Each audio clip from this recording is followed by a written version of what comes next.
প্রিয় শিক্ষার্থী, সবাইকে শুভেচ্ছা।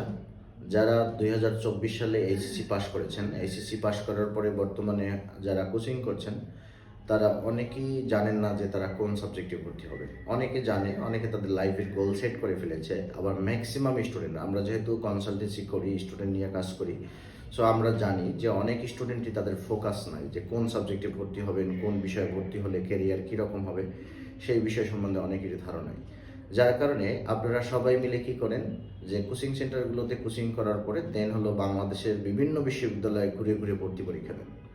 আপনাদের টার্গেট হলো পাবলিক বিশ্ববিদ্যালয়ে চান্স পাওয়া। কোন সাবজেক্টে আপনি চান্স পেলে আপনার ক্যারিয়ারটা ভালো জায়গায় যাবে, অথবা কোনটায় আপনি পড়াশোনা করলে আপনি জীবনে ভালো কিছু করতে পারবেন সেটা নিজেও জানেন না, কিন্তু আপনি ভর্তি পরীক্ষার প্রস্তুতি নিচ্ছেন। কিন্তু ভর্তি পরীক্ষার প্রস্তুতি নেওয়ার পরে ধরেন আপনি একটা পাবলিক বিশ্ববিদ্যালয়ে চান্স পেলেনই, কিন্তু আপনি আপনার পছন্দের সাবজেক্ট যদি চান্স না পান, নর্মাল একটা যদি সাবজেক্ট পান, তাহলে সেক্ষেত্রে আপনার ক্যারিয়ারটা কোন জায়গায় যাবে? আমাদের বাংলাদেশে অনেক পাবলিক বিশ্ববিদ্যালয় আছে, সকল পাবলিক ইউনিভার্সিটিতে হাজার হাজার স্টুডেন্ট পড়াশোনা করে। এই ইউনিভার্সিটিতে স্টুডেন্টরা সকল সাবজেক্টে পড়াশোনা করার পরে তারা কিন্তু তাদের লাইফটাকে ওই জায়গাটায় নেক্সট লেভেলে নিয়ে যেতে পারে না, তারা যেখানে এক্সপেকটেশন করেছিল।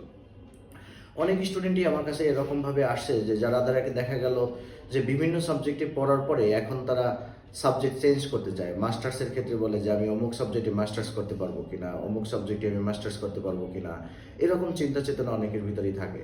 কেন? তাদের কাছে জিজ্ঞেস করার পরে বলে যে আসলে এই সাবজেক্টে বাংলাদেশে জবের কোনো সুযোগ নেই। কিন্তু আপনারা কিন্তু ওই সাবজেক্টে পড়ার জন্যই কম্পিটিশন করছেন, এবং এক একটা ইউনিভার্সিটির ভর্তি পরীক্ষায় আপনাকে 30-40 জন শিক্ষার্থীর সাথে কম্পিটিশন করে তারপরে আপনার অ্যাডমিশনটাকে কনফার্ম করতে হচ্ছে।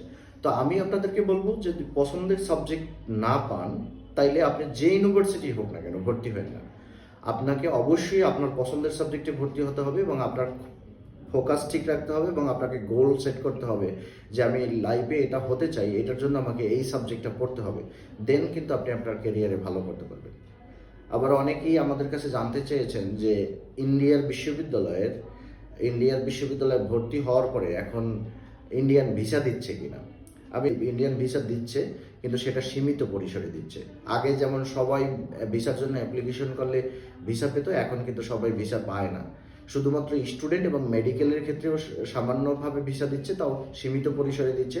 এটার একটা ওয়ে আছে, এটা একটা প্রসেস আছে, যে প্রসেসটা সম্বন্ধে সবাই জানে না।